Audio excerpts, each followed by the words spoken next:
Good morning, church. David Jeremiah is an American pastor and Christian author. In his book Science of Life, he talks about the story of a Chinese missionary, Christian missionary, uh, when he was translating the New Testament into Chinese. He was assisted by an eminent Chinese scholar. And this scholar was a Confucianist, that means he was a follower of Confucius, and he was not exposed to Christianity. And week after week and month after month, they sat side by side, the Chinese Christian missionary and this Chinese scholar. They were sitting side by side, working through the biblical text. And when the project was nearly completed, the missionary told his friend, this Chinese scholar, that you have been really of great help to me, and without you, I don't think I would have translated this New Testament. But I want to ask you a question. As we've gone through this New Testament together, hasn't the beauty of Christianity touched you? Wouldn't you like to become a Christian? And the scholar replied, yes, Christianity does appeal to me. I think it presents the most wonderful system of ethics I have ever known. And I believe that if I ever saw a Christian, I might become more interested in becoming one myself. And the missionary said, I am a Christian though. So the scholar replied, you a Christian? I hope you will not take offense, but I must tell you that I've observed you over the months and I've listened to you from the beginning. And if I understand the New Testament, a Christian is one who follows Jesus. And Jesus said, by this, all will know that you are my disciples if you have love for one another. You cannot be a Christian, for I have listened to you as you have talked about others in an unkind way. I have observed too that whereas your New Testament says that God will supply all your needs, you do not trust Him fully. You worry about this and about that, and if your check is a day late, that means you don't get paid for a day, you become dreadfully concerned. No, you cannot be a Christian, but I think if I ever see one, I should like to be one. And the missionary was taken aback. It pierced his heart. He broke down. The missionary was sobbing out of out and he sobbed and he was confessing and he asked for God's forgiveness. He even asked for the scholar's forgiveness. And this man was so broken, this missionary, that the scholar, the Chinese scholar, later remarked, well, perhaps I have seen a Christian after all. And it's a great story where we know that Christians now, after knowing Jesus, after knowing the Bible, particularly the New Testament, do we have any excuse not to show the love of Christ? We can never say, one of the problems of following Christ is we can never say that I don't understand the love of Christ. And even the enemies of Jesus were never able to accuse Jesus of being unkind.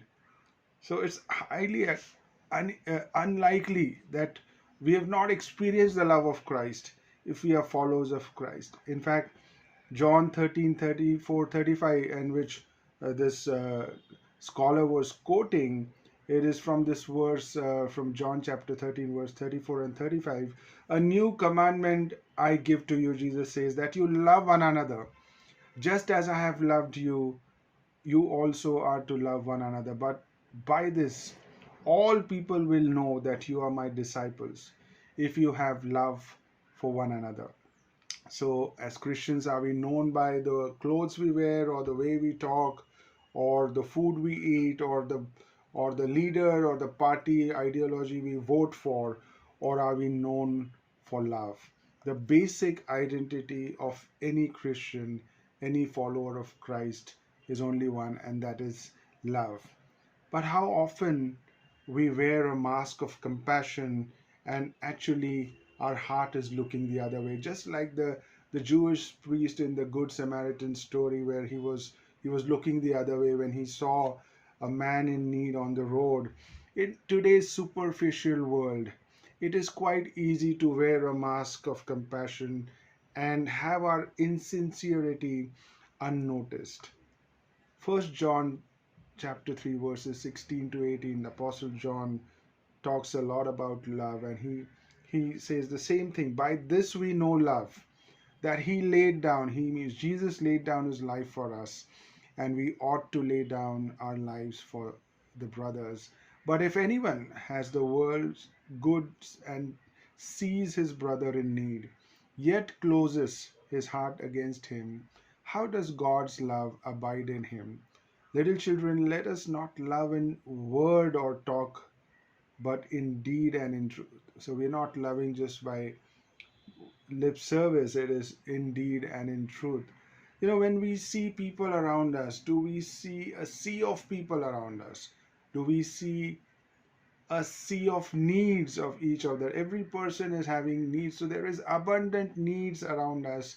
Do we notice that, or are we just living every day without even thinking about that there are people in need, there are people who would need a little bit of encouragement? It is the needs are usually very small, and although there are abundant needs, but when we see it through the eyes of compassion, the way Jesus had the compassion, then we will realize that compassion is just about certain moments when people are crossing our paths, and we notice that because of compassion, we notice that there is a need, there is a certain need. Maybe my resources are required at that moment. It can be as simple as spending some time, or saying some encouraging words, or just praying next to that person, or praying for that person, or maybe using my talent, my resources, my money, or any other thing. The important thing is, do we realize the need? Because compassion is made of two words: passion, to suffer, that is to suffer, and come, which is with, to suffer with. So we are suffering with. Bible says, weep with those who weep. And in order to see that need, however, we have to view this world through this compassion colored glasses, which will only come when we are following Christ and we are being formed in his likeness. And most importantly, the world has the right to expect the followers of Christ to be like their master.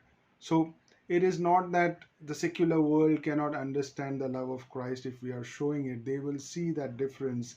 And it is denying ourselves in order to meet others' needs. It's as simple as that. What characteristics of Jesus' love we fail to demonstrate? What is it that we can do to incorporate those characteristics in our life? Maybe that can be our prayer today. Have a good day.